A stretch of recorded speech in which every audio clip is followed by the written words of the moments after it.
entrando aqui nessa noite. Abra comigo a sua Bíblia no livro do profeta Isaías. Esse profeta é um profeta fabuloso também. Todos são, mas esse é considerado um dos homens mais impressionantes do Antigo Testamento, por causa da revelação que ele teve sobre Cristo, pela maneira como ele apresenta o Evangelho em todos os capítulos de Isaías 66. Eles chamam esse livro de uma pequena Bíblia, porque tem 66 capítulos, e a Bíblia também tem 66 capítulos, mas curiosamente, o tema central de cada 66 livros, isso, obrigado. Mas o tema central de cada livro da Bíblia, você consegue perceber em cada capítulo do profeta Isaías. O profeta Isaías viveu perto do nascimento de Roma, e ele teve um ministério extraordinário. Não vou poder falar tanto do profeta Isaías, mas eu quero falar dessa mensagem que ele deixou no capítulo 61, e que tem muito a ver com a família. Hoje eu não vou falar para casais apenas, embora eu também irei falar sobre os casais.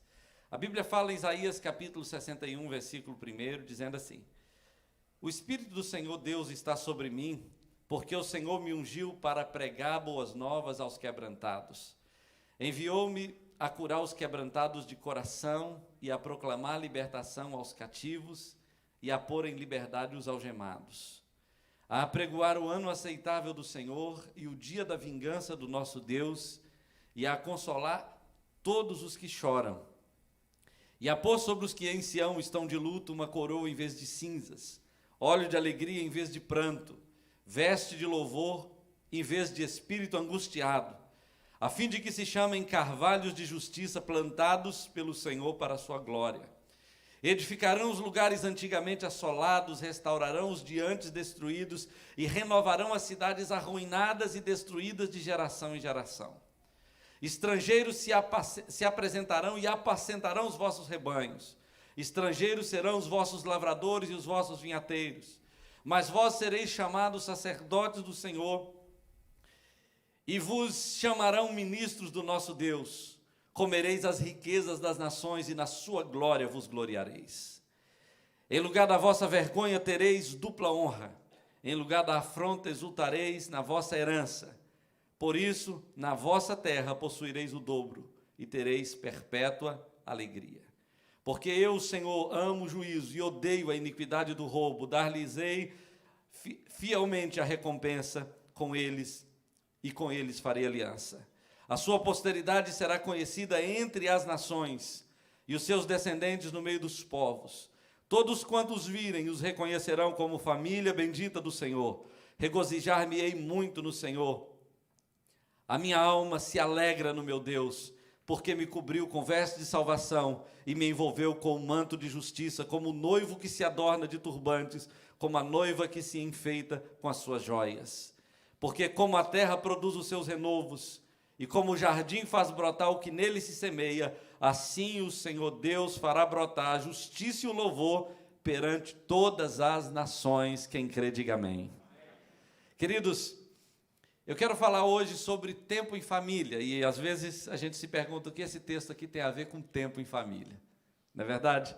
O que esse negócio aqui tem a ver com tempo em família? Eu estava lendo, pesquisando, orando, buscando durante algum tempo a respeito do que falar para as famílias, embora esse tema seja tão desgastado, tanta gente tem pregado sobre isso em tantos lugares, e apesar disso, tantas famílias precisam de ministração, tantas famílias precisam de cura, de restauração, porque essa é a realidade do mundo todo.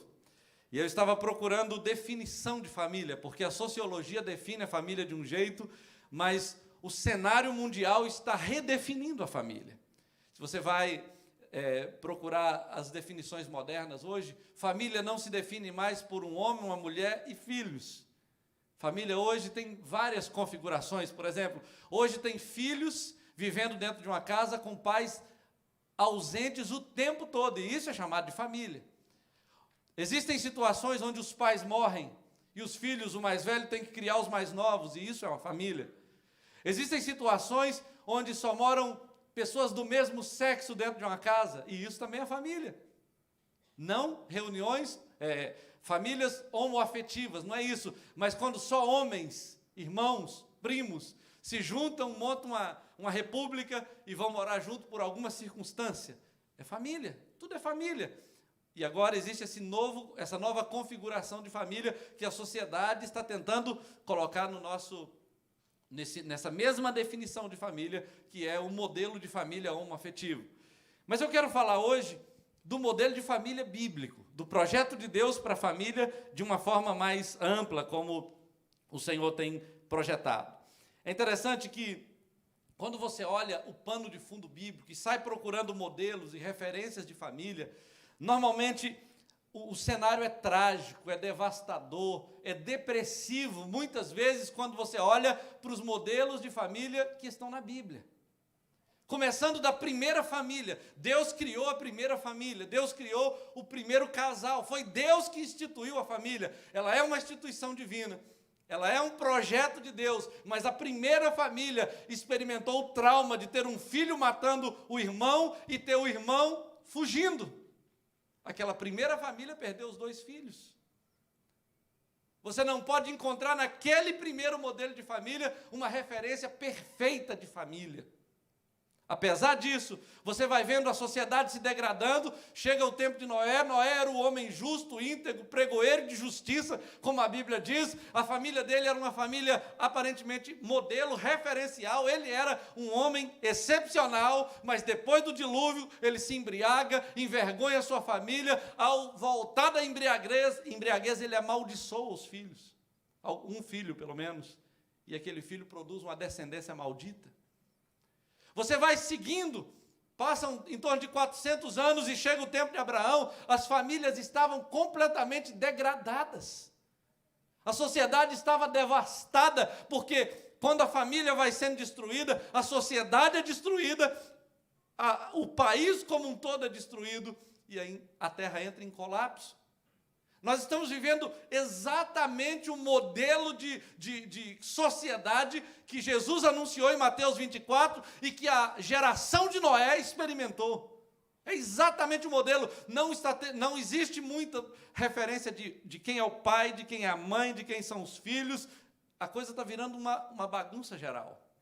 E aí, você vai olhando para todos os modelos de família, quando Deus chamou, por exemplo, Arão, quando Deus chamou outras pessoas como Samuel, todos esses homens eram homens de Deus, mas de alguma forma houve falhas no exercício do papel dele como pai, ou da mãe como mãe, e aí você vai ver o reflexo dessa falha na formação dos filhos. Eu estava pensando sobre uma pessoa como Josué. Josué foi um guerreiro extraordinário, um homem de Deus que ficou coladinho em Moisés. Mas você vai ver, você não ouve falar bem quem são os filhos de Josué. Eles não se destacam como líderes, como sacerdote, como guerreiro. Você não sabe direito quem são eles. Talvez tenha sido uma família modelo. Talvez. Porque Josué deu uma declaração: eu e a minha casa serviremos ao Senhor. Parecia que havia uma determinação no coração dele a consolidar a família dele. Ele não estava necessariamente preocupado se os filhos dele seriam governadores, se seriam presidente de república, se seriam os homens mais ricos da nação, mas ele falou: uma família eu terei. E isso é interessante. Porque nós queremos que os nossos filhos sejam médico, engenheiro, empresário, milionários, políticos, quem quer que seja, mas nós não sabemos se eles estarão lá, se eles estarão vivos, se eles terão estrutura moral, emocional, psicológica, se eles estarão saudáveis, ou se eles terão Deus no coração quando esse dia chegar, porque dependendo de como estamos fazendo aqui agora, eles não estarão lá. Entenda isso. Eu preciso entender isso. E aí você vai vendo esse cenário bíblico. Ele é trágico. Você olha para todos os modelos de família, até o modelo de família de Jesus. Jesus nasceu numa família mais... É pecado falar isso, mais bagunçada da Bíblia. Tinha prostituta na família dele. Raabe, tem gente que tenta dizer que Raabe não era prostituta. e acha uma base bíblica para isso. Você vai ver a história de Ruth e outras pessoas mais envolvidas naquela família ali, que mostram que não tinha o melhor passado. Mas qual é a graça de tudo isso? Como eu posso pregar sobre família se a Bíblia está me mostrando vários modelos terríveis de família? Como é que esse texto aqui pode me ajudar? Como é que a Bíblia pode me ajudar? Queridos, nesse cenário todo, nós precisamos nos dar conta de uma coisa. Deus criou a família, Deus ama a família, Deus trabalha pela família, mas a família tem muitos inimigos. Primeira coisa que eu preciso entender, a família tem muitos inimigos, e tem um modelo, eu chamaria de um padrão bíblico para os problemas que a família enfrenta. E para mim, o padrão bíblico de problemas que a família enfrenta é o livro de Jó. Por que eu penso isso? É o único livro da Bíblia que é dedicado do primeiro ao último capítulo para falar da família de um homem. É o único livro. Pode olhar, o que esse livro diz? Ele diz como era a vida de Jó, como ele enfrentou problemas, como ele foi atacado, melhor dizendo, como a família dele foi atacada, como ele lidou com os problemas e como ele terminou. Como a família dele terminou. E aí eu vejo no ataque que Jó sofreu, ele sofreu 4 tipos de ataque. Ele sofreu um ataque da terra, quando os servos de Jó vieram e disseram assim, os sabeus e os caldeus atacaram as fazendas, atacaram os seus filhos e roubaram tudo, levaram os gados, e só eu sobrei para contar a história. É um ataque da terra. Depois eles sofreram um ataque do céu, quando eles disseram, não necessariamente de Deus, mas do céu, veio de cima, parecia que era de Deus. Vento de Deus veio sobre a casa onde os seus filhos estavam, ela caiu e eles morreram. Fogo de Deus caiu sobre outro lugar, e mais uma tragédia, veio do céu, furacão, terremoto, maremoto, essas coisas que a gente fica sem entender, é Deus que está mandando ou é o diabo que está mandando? Mas esses ataques vêm sobre a família. Muitas famílias, por exemplo, da África, em 1999, quando houve aquela grande inundação em Moçambique, muitas famílias se dispersaram para sempre. Crianças nunca mais viram seus pais, pais nunca mais viram seus filhos, maridos nunca mais viram suas esposas, porque alguns grudavam onde podiam grudar, a água ia levando tudo, e teve pessoas que ficaram centenas de milhares de quilômetros longe dos seus familiares, e crianças de 6 anos, 5 anos, estavam sendo abusadas sexualmente naquele tempo, porque não tinha mais família, estavam andando pela rua, cada um fazendo o que podiam para sobreviver. Esse era o cenário de uma tragédia, de uma calamidade que veio sobre a África e que alguém poderia dizer, foi Deus que mandou, porque veio do céu, é chuva. E aí, você vai ver, por exemplo, um outro ataque, que foi um ataque interno, quando brotaram no corpo de Jó feridas, úlceras, doenças de todo tipo, e ele não tinha controle sobre aquilo, ele pegou um pedaço de caco e ficou se coçando. Ele não sabia se ele expulsava um demônio, se ele pedia misericórdia a Deus, o que ele tinha que fazer. Mas ele estava sendo atacado por doenças.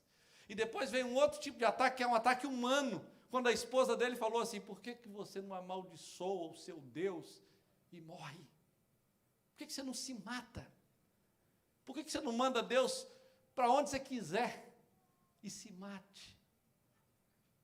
E Jó, com todos esses ataques por todos os lados, ele não sabia se era Deus que estava contra ele, se era o corpo dele que estava contra ele, se era a natureza que estava conspirando contra ele. O fato é que de todos os lados estavam vindo ataques contra a família de Jó. E aí você vai ver, queridos, que essa é a realidade. Por todos os lados estão vindo ataques contra as famílias. Você não tem noção, eu não tenho noção, nós não temos noção de qual será o modelo de família daqui 100 anos. Nós não sabemos qual será o cenário, mas a grande verdade é que existe uma investida terrível, pesada, contra a família. O diabo está trabalhando pesadamente para arrebentar sua casa, para destruir sua família, para acabar com tudo. Se nós não acordarmos, se nós não voltarmos para Deus e para a palavra dele, não haverá solução para a família. As igrejas mais fracas estão aderindo aos novos padrões e modelos para a família moderna. Estão rendendo porque não tem argumento, não tem força, não tem determinação para enfrentar essa realidade. Então, queridos, diante disso, a relação familiar é uma relação triangular. Ela começa com o casal, primeiro o marido, a esposa e os filhos. É uma relação triangular. Os filhos não entram na frente do marido, a esposa não entra na frente do marido, o marido não entra na frente da esposa, mas existe uma ordem. Deus chamou o homem para ser o cabeça, a mulher para estar junto com ele em submissão e os filhos para estar em obediência. Esse é o padrão bíblico, mas todos três precisam se submeter uns aos outros e se submeter a Deus. Porque o amor, por exemplo, que o marido deve para com a esposa, de acordo com Efésios 6, esse amor é um amor que se sujeita, é um amor que serve, é um amor que se doa a ponto de dar a própria vida. Ele é cabeça porque ele tem a responsabilidade diante de Deus e diante da sua família de ser modelo, de se submeter em amor, de se submeter em serviço. Não é uma liderança que domina, que oprime, que escraviza. É uma liderança que ama e que serve, que se doa. Esse mesmo modelo de liderança influencia a esposa na submissão e no amor, e influencia os filhos na obediência. Agora, esse modelo de casal, filhos e pais é um modelo onde o marido ama a esposa se submete ao marido, os filhos honram os pais, e os pais não provocam ira aos seus filhos. E os pais não provocam ira aos seus filhos, sendo modelo, sendo referência, cumprindo o seu papel, servindo seus filhos, não deixando aquele buraco emocional nos seus filhos, sendo ausentes na vida deles. Diante disso, queridos, dessa relação triangular, nós temos aí algumas coisas que as famílias precisam e devem, e vivem, na verdade, no dia a dia. Cada família tem uma característica, cada família tem um modelo, tem um jeito de ser. Depois que você fecha as portas da casa e entra, cada família é um estado, cada família é um país, cada família é uma comunidade única. Tem coisas que a gente faz dentro da casa da gente que só lá, ninguém mais pode ver. Tem coisas que a gente é dentro da casa da gente que é só para ser dentro de casa. Tem brincadeiras que eu faço lá em casa, tem umas que a Luciane aprova, outras não. Mas quando eu estou muito alegre, ou quando eu estou muito triste, ou quando está tudo bem, ou quando tem alguma notícia para contar, tem coisas que você que é só dentro de casa. Essa é a marca da sua família. Mas uma casa, ela tem algumas coisas importantes. Por exemplo, a marca do cuidado do pai. Eu me lembro de um exemplo bíblico de Mateus 10, 29, que fala assim, olha, Jesus falando, que Deus, Ele conta quantos cabelos tem na nossa cabeça, nenhum pardal cai sem que Ele saiba. Isso mostra o cuidado de um pai. Somente quem está presente e atento aos eventos que acontecem dentro de uma casa é que consegue perceber quando um pardal cai, ou quando um fio de cabelo cai. Isso é atenção, dedicação que um pai e uma mãe precisa ter dentro da sua casa. Uma outra coisa que existe dentro da casa é disciplina. Eu estou te dando um pano de fundo, porque eu preciso te falar como essa palavra se aplica à família. É disciplina. A Bíblia fala em Hebreus 12, que qual é o pai, versículo 6, que não disciplina seu filho? Qual é o pai? A disciplina é um papel importantíssimo do pai, e é algo essencial para o filho. Pai que não disciplina filho, está preparando o seu filho para o inferno, como a Bíblia diz. Quando ele não cumpre o papel dele, quando ele não faz o que a Bíblia diz, ele está preparando o seu filho para o inferno. A disciplina é tão séria, que lá em Deuteronômio 21, versículo 18, a Bíblia fala que se o pai tivesse um filho rebelde, e ele não ouvia o pai, não obedecia o pai, não respeitava o pai devia pegar o filho, levar perante as autoridades na porta da cidade e falar, olha, meu filho é rebelde, meu filho não me escuta, meu filho não me ouve. A Bíblia fala que as autoridades ouviriam isso e declarariam que ele era rebelde, todo mundo pegava uma pedra e matava aquele filho. Esse era o tratamento para um filho rebelde. Por que isso? Por que esse radicalismo todo? Na verdade, esse menino já estava morto. Era só uma questão de tempo. Ele já estava morto. Parece radical demais. Eu não tenho coragem nenhuma de fazer isso. Mas olha, A grande verdade é que muitos filhos que não foram disciplinados, você vai ver na história, por exemplo, Hitler não foi disciplinado, ele matou 6 milhões de pessoas, que se sabe, incluindo mulheres, crianças e idosos. Então, era uma coisa muito radical. Bom, uma outra coisa que passa de pai para filho é a herança genética, espiritual e material. Nós trabalhamos desde o início para transmitir a nossa herança para os nossos filhos. Eu não vou ter tanto tempo de falar disso. Mas uma outra coisa é o ensino. Dentro de uma casa, no contexto judaico, existia uma escola para ensinar a lei. Era lá que os filhos aprendiam a lei de Deus, mas também era lá que os filhos aprendiam a profissão dos pais.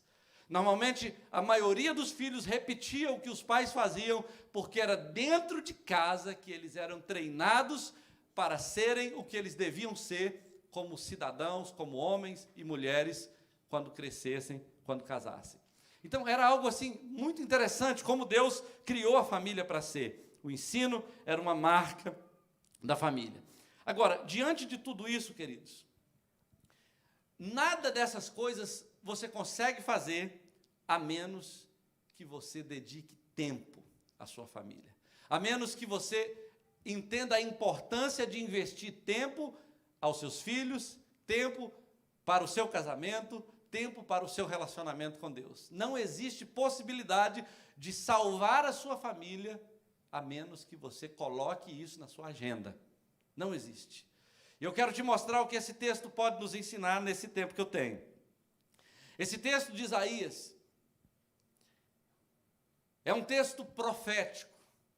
Parte desse texto se cumpriu quando Jesus entrou na sinagoga, pegou a lei, nesse ponto aqui, de Isaías 61, pegou a lei e leu esse capítulo até uma parte dele, quando ele fala do dia da vingança do Senhor. Ele não leu esse dia, mas ele anunciou o ano do jubileu. Esse texto introduz o início do ministério do Messias. E o que isso tem a ver com famílias? Olha só, Jesus nasceu da tribo de Judá.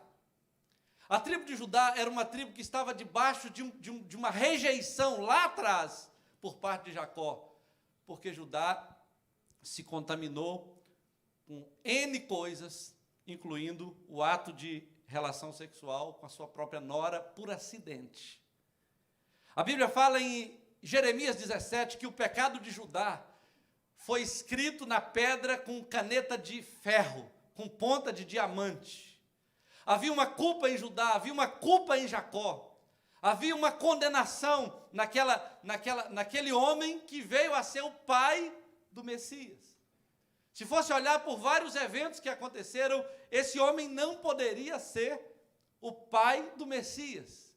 Mas só que Deus tinha promessas, Deus tinha planos, e é interessante como o Redentor poderia nascer de uma tribo sem antes redimir a própria tribo da qual ele nasceria. E aí, esse texto profético, que aponta ainda para o futuro em alguns aspectos, parte dele se cumpriu no tempo de Jesus, é um texto que vem trazendo um modelo de restauração de gerações. Um modelo de restauração de gerações que começa dentro da família, dentro da casa. Você começa lendo esse texto assim, olha, o Espírito do Senhor Deus está sobre mim. Deixa eu te dizer uma coisa, ele não está sobre mim nesse texto, ele está sobre Jesus. Esse mim, esse pronome pessoal é uma referência direta a Jesus, ao Messias. Não é uma referência direta a nenhuma outra pessoa. Hoje ele está sobre mim porque ele veio no Pentecostes. Mas entenda, nesse caso específico é uma referência direta a Jesus. O Espírito estava sobre Jesus. E ele diz assim, porque ele me ungiu para pregoar boas novas. Enviou-me a curar os quebrantados de coração, a proclamar libertação aos cativos e a pôr em liberdade os algemados. Todos esses oprimidos, cativos e algemados, dos quais a Bíblia menciona que eram membros destroçados nas famílias ao longo dos séculos na história de Israel. Eram pessoas que foram destroçadas por pecados, por maldições, por invasões de reinos inimigos, por nações que vieram, violaram, destruíram, espalharam Israel de várias maneiras. e agora Jesus estaria vindo, e isso aqui é algo profético, futurístico. Deus estava falando a respeito de algo que iria acontecer quando o Messias viesse, e ele retrata esse momento. Quando Isaías profetizou isso aqui, Israel estava vivendo em conforto, Israel estava bem, só que 25 anos depois ele seria invadido, a nação seria invadida por inimigos, e todas as famílias seriam destruídas. Se você olhar esse texto aqui, à luz de Neemias, você vai ver que o que aconteceu em Neemias era exatamente 95 anos depois desse dia que essa profecia foi dada. 95 anos depois, Jerusalém estava destruída, as muralhas estavam quebradas, as portas estavam queimadas a fogo, as famílias tinham se dispersado, Daniel estava lá em Babilônia, tudo estava destruído, tudo estava acabado, Israel já não existia mais, só que quando Isaías profetizou, a nação estava toda certinha. Quem veria o futuro? Quem saberia que aquela nação poderosa, forte, a nação do rei Davi, do rei Salomão, a nação do Deus que abriu o mar vermelho, agora estaria completamente devastada? Esse texto quase não faz sentido, ou quase não fazia sentido para Israel no tempo em que ele foi profetizado, mas essa é a questão. Às vezes, queridos, Deus está nos falando algo que vai se cumprir ainda no futuro, e eu preciso prestar atenção, porque essa restauração, ela não se referia ao passado, ela se referiria ao futuro. E ele começa dizendo o seguinte: olha, as pessoas estarão oprimidas, escravizadas, destruídas, arrebentadas, e o Senhor viria para anunciar boas novas aos cativos. E a boa nova é descrita de algumas formas aqui. Ele fala: para pôr os que em Sião estão de luto, luto porque perderam entes queridos na guerra, porque quando foram invadidos, uma coroa em vez de cinzas, óleo de alegria em vez de pranto, veste de louvor em vez de espírito angustiado, a fim de que se chamem carvalhos de justiça plantados pelo Senhor para a sua glória. Um tempo de restauração, um tempo de cura. Não dá tempo da gente entrar em detalhes nesse texto, mas um tempo de cura que está sendo anunciado. Mas essa cura que vai atingir toda a nação, na verdade era uma cura que ia alcançar cada família, porque não existe nação curada se as famílias estiverem doentes. Não existe igreja sadia se cada família estiver doente. Não existe possibilidade de um louvor fluir e da glória de Deus se manifestar quando adoramos, se estamos quebrados e chegando na igreja aos pedaços. Deus sabe qual é a realidade, e Ele fala: olha, o projeto é que cada família seja restaurada, para que a integralidade da nação seja devolvida. E aí, ele fala assim: olha, essas famílias destruídas, arruinadas, arrebentadas, edificarão os lugares antigamente assolados, restaurarão os de antes destruídos, renovarão as cidades arruinadas e destruídas de geração em geração.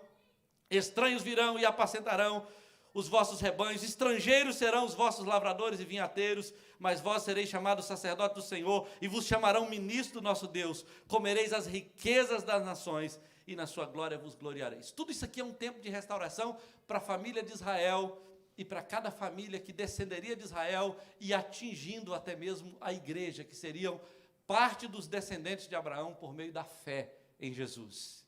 Alcança cada um de nós. É promessa de Deus para todos nós. Mas aí, depois que ele fala de todas essas coisas gloriosas, ele fala no versículo 6 o seguinte, olha, versículo 7, em lugar da vossa vergonha, tereis dupla honra, em lugar da afronta, exultareis na vossa herança, por isso, na vossa terra possuireis o dobro e tereis perpétua alegria. Ele está falando justamente da restauração de Judá.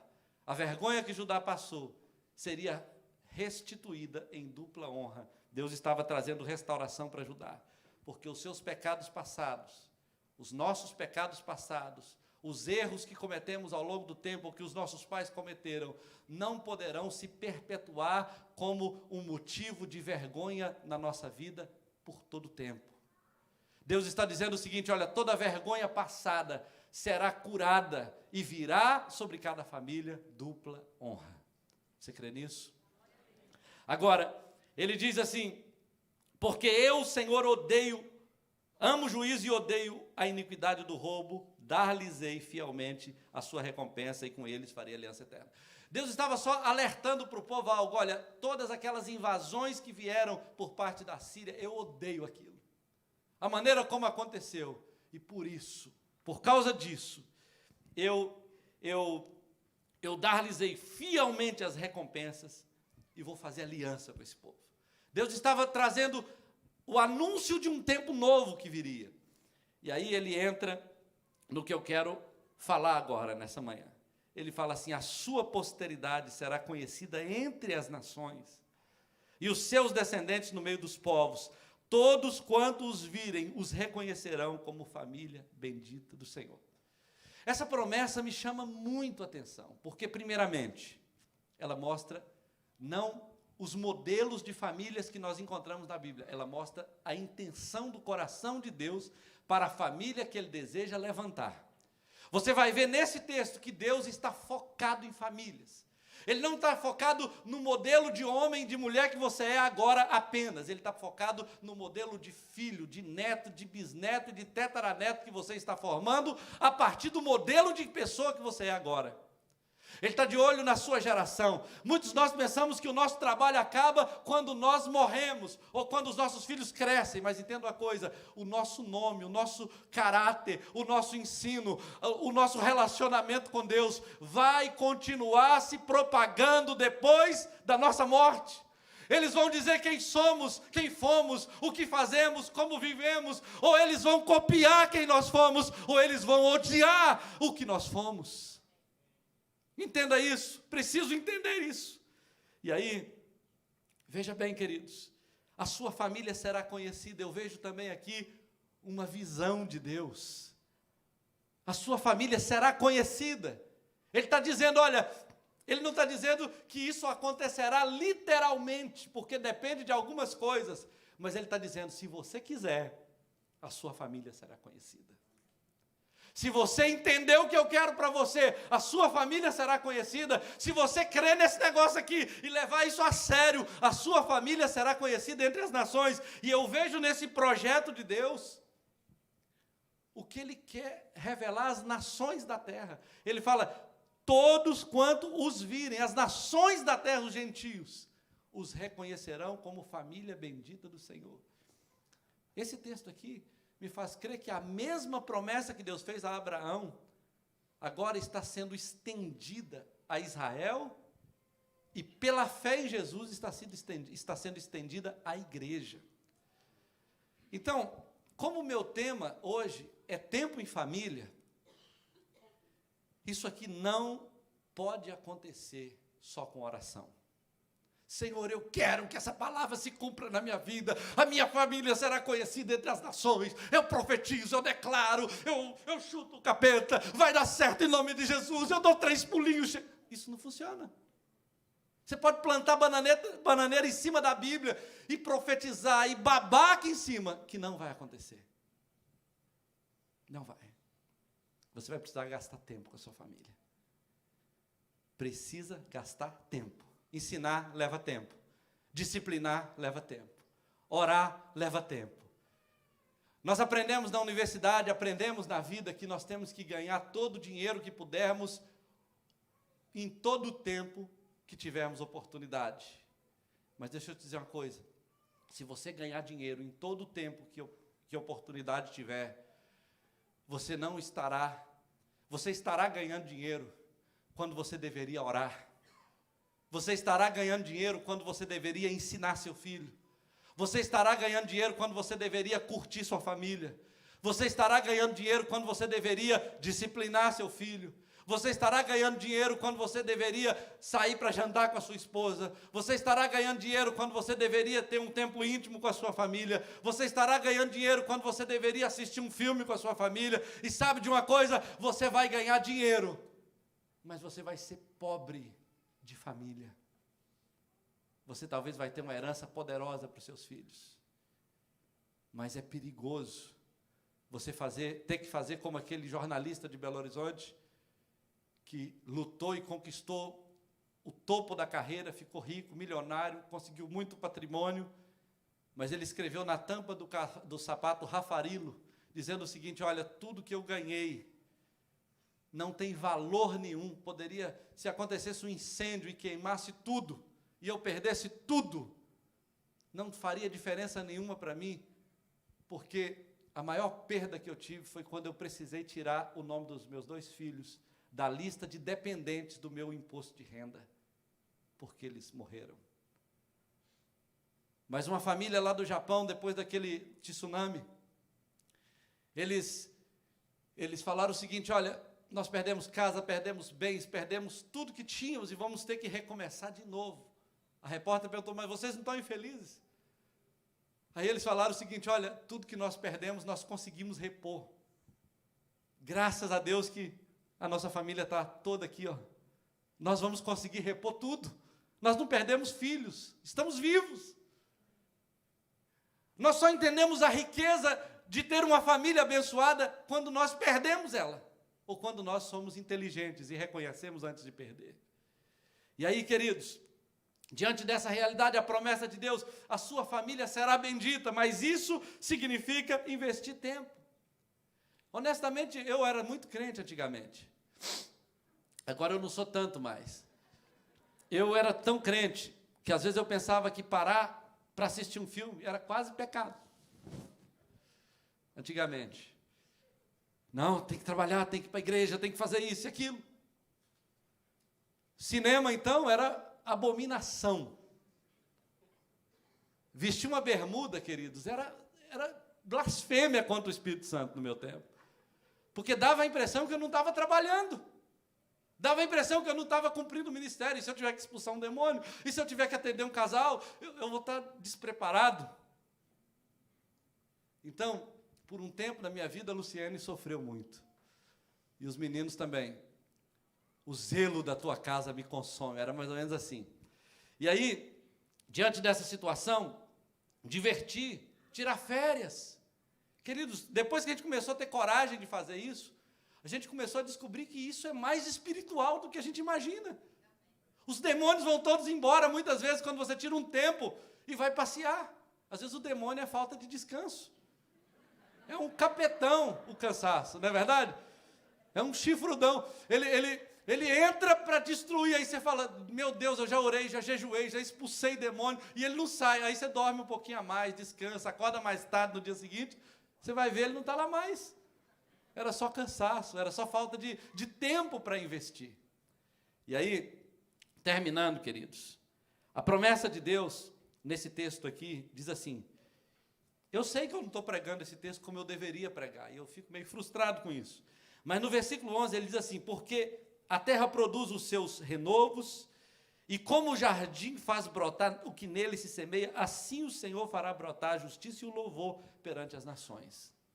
O desejo de Deus é que haja realmente multiplicação, fertilização, que haja saúde nas famílias. Mas o mais interessante de tudo isso aqui é o que está no início desse texto. Porque se você ler esse texto de trás para frente, você vai ver Jesus dizendo assim, olha, em outras palavras, nas minhas palavras, versão mais recentemente atualizada por mim, diz assim: o Espírito do Senhor Deus está sobre mim, porque Ele me ungiu para restaurar famílias. Tudo isso que Ele está dizendo aqui, em essência, é a restauração de famílias. Ele foi ungido para restaurar o colapso que a família estava vivendo de forma global, de forma específica, de forma micro, cada casa pudesse experimentar cura. Uma família, nos anos 40, aqui nos Estados Unidos, reuniu, chamou os filhos e falou o seguinte: olha, precisamos economizar, juntar um dinheirinho, porque nós temos que reformar esse banheiro da nossa casa, ele está muito mal. Todo mundo concordou, economizaram o dinheiro do lanche, economizaram os dinheiros que podiam economizar durante o ano inteiro e juntaram o dinheiro para construir um banheiro novo. No final do ano, o filho mais novo falou: pai, eu tive uma ideia. Por que a gente não pega esse dinheiro do banheiro e vamos fazer uma viagem em família? O ano que vem a gente junta de novo o dinheiro e reformamos o banheiro. Aí todo mundo falou assim: uau, maravilhosa ideia. Vamos embora, vamos para férias. E aí gastaram o dinheiro do banheiro. Aí passaram mais um ano com banheiro ruim. Aí juntaram o dinheiro. Aí no ano seguinte reuniram para então contratar a pessoa que ia fazer a reforma. Aí o mesmo menino falou: pai, foi tão bom o ano passado, por que a gente não pega esse dinheiro e vamos de férias de novo? Aí todo mundo concordou: a gente fica mais um ano com esse banheiro. E assim eles fizeram por 10 anos e não reformaram o banheiro.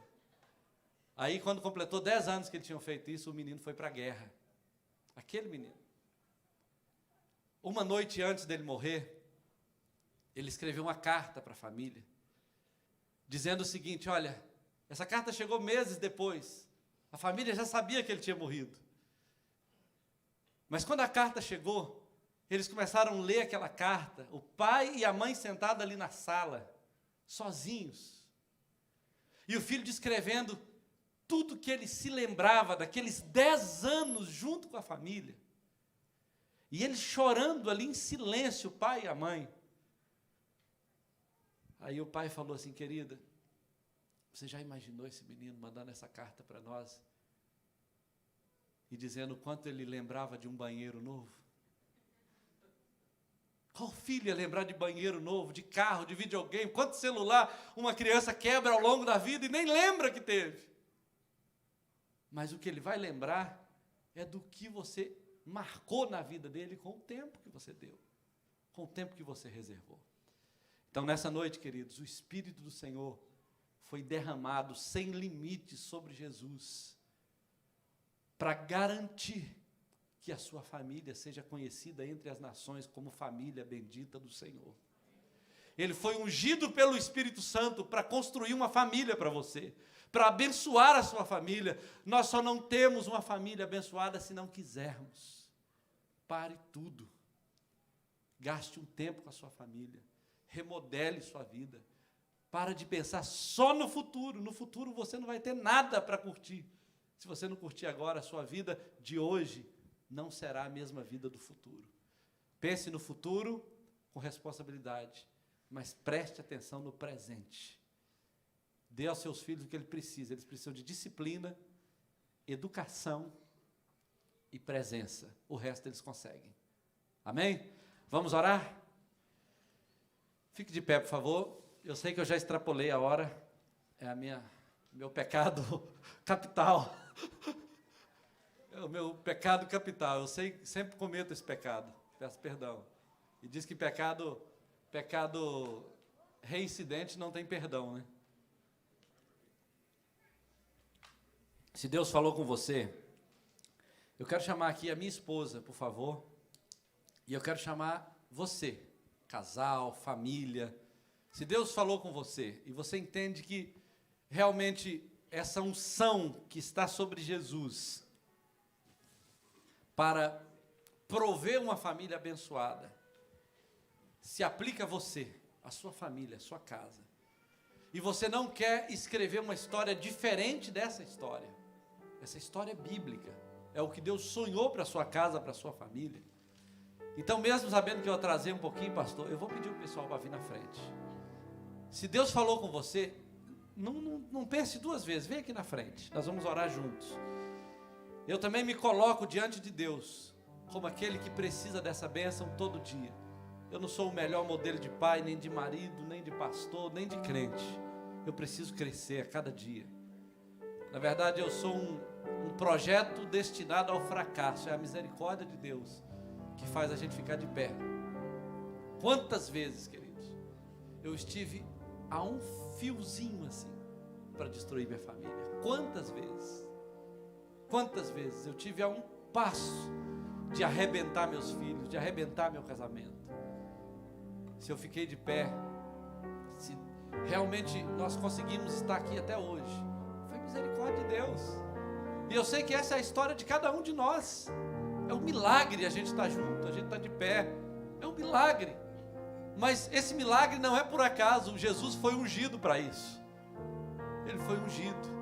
Ninguém consegue construir uma família poderosa sem Jesus. Ninguém consegue. Se você não é crente ainda, você precisa vir a Cristo. Você precisa entregar a sua vida nas mãos dele.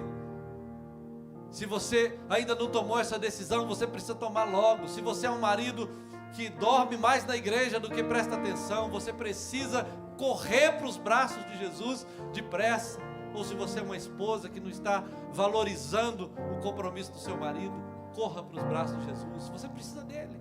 Ninguém consegue amar sozinho, você precisa de Jesus para isso. Ninguém consegue se submeter sem Jesus. Ninguém consegue ser modelo sem Jesus. Jesus é aquele que foi ungido para nos dar um padrão, para nos dar condição de viver essa realidade prometida na palavra dele. Então nós vamos orar nesse momento. Se tem mais algum casal aí que entende que precisa vir, venha. Mas se você quer receber do banco onde está, se você crê que pode, fique à vontade. Nós vamos orar ao Senhor como família, como casal, mas vocês podem começar ministrando aí. Se os maridos e os filhos e as esposas quiserem ficar perto dos parentes que estão ministrando aqui, vem para cá. Não deixa sozinho não, se você quiser. Não é obrigado também não. Nós vamos orar ao Senhor, queridos.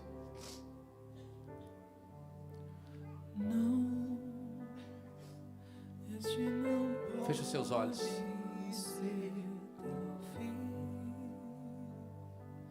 Não é o que Deus sonhou pra ti.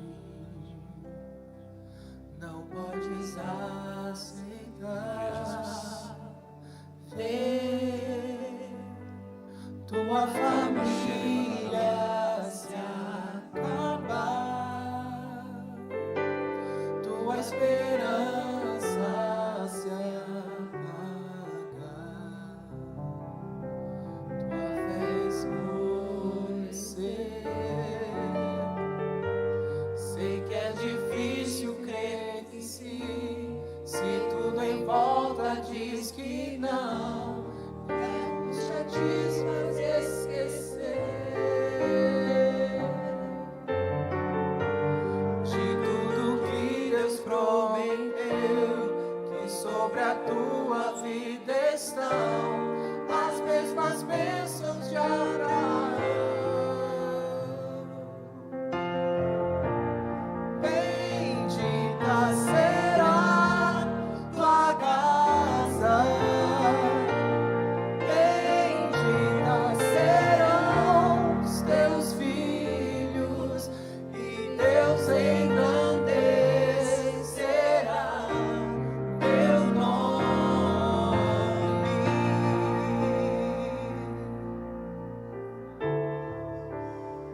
Queridos, ainda de olhos fechados, eu estou querendo fazer uma coisa aqui, estou relutando dentro de mim para não fazer, mas eu queria fazer com toda a liberdade que eu acho que eu tenho, com a família, com os irmãos. Eu queria convidar o pastor também aqui, mais a Milene e os filhos dele. Eu quero convidar meus filhos aqui, porque eu creio, queridos, que tudo começa daqui. E hoje é um momento profético, é um momento de cura, de milagres. E se nós deixarmos o Espírito Santo fazer o que Ele quer, Ele vai fazer. O Espírito do Senhor está sobre mim, foi o que Jesus declarou. Isso é uma declaração redentiva. Não sou eu que me redimo, não é a Luciene, não é o pastor, não é a Milene, não é o pastor Rogério. O pastor Rogério quiser vir também, tá, é um pastor, junto com a esposa. Não sei se a esposa está aí, os filhos. Não? Ok. Não somos nós que nos redimimos. Deixa eu sair daqui só um pouquinho. Não somos nós que nos redimimos. O Espírito do Senhor está sobre mim, uma declaração redentiva. O Senhor foi ungido para redimir o que nós não damos conta de redimir por nós mesmos. Todo mundo aqui é uma porcaria, eu e daqui também, ninguém presta.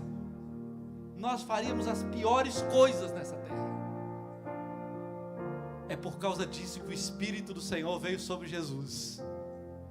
Ele veio para curar famílias. Ele veio para sarar famílias. E olha, queridos, se nós não crermos nisso, nós não precisamos crer em mais nada. Ele veio para sarar a sua família, Ele veio para sarar a minha família, Ele veio para sarar a família pastoral dessa igreja, Ele veio para sarar cada família, para que as nações da terra reconheçam que Ele é Deus, que Ele é Salvador, que Ele é Senhor, e que o Evangelho é poder de Deus para a salvação, para a cura de todo o que crê. E nessa manhã, queridos, é mais do que você acreditar no poder da sua intuição, é crer no poder da redenção provida na cruz. Você não precisa mais viver uma família miserável, sofrida, como talvez alguns têm vivido. Seu casamento não precisa entrar em colapso, seus filhos não precisam ser malditos, ainda que Satanás tenha intentado. Mas ele não vai fazer, porque o Senhor foi ungido, Jesus foi ungido, para te dar uma família bendita nessa terra. Então feche os seus olhos nessa manhã, nós vamos orar ao Senhor. Pai querido, nós estamos aqui em submissão à Tua palavra. Ó Deus, cada um de nós aqui não é diferente de Judá, que para dar à luz ao Messias precisou receber uma promessa de redenção. Para dar à luz ao Filho de Deus, ao Salvador, ao Redentor, primeiro ele precisou passar por essa declaração de redenção. Porque, ó Deus, nós só conseguimos ser canais de redenção quando nós somos objeto de redenção, quando nós somos frutos da redenção. E, ó Deus querido, nessa manhã nós oramos porque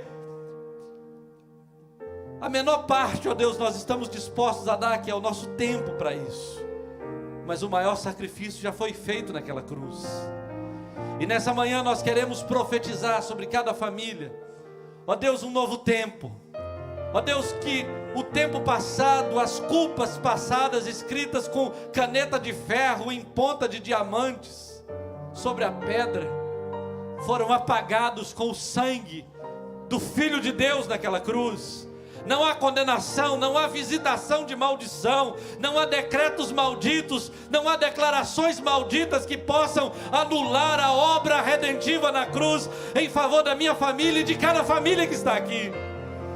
Ó Deus querido, todo brado do inferno contra a nossa família, todo sussurro do inferno contra o nosso casamento, contra os nossos lares, contra os nossos filhos, contra a nossa descendência, serão silenciados pelo brado da cruz, quando Ele disse: está consumado.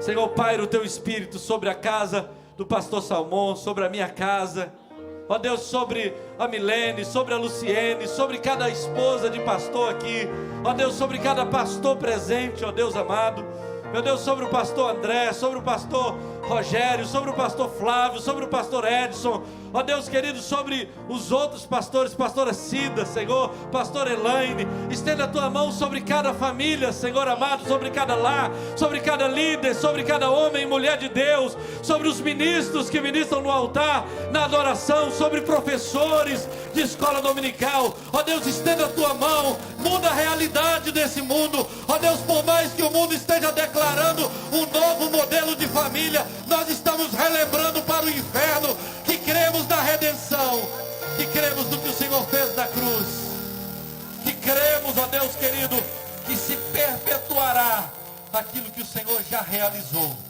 já está consumado.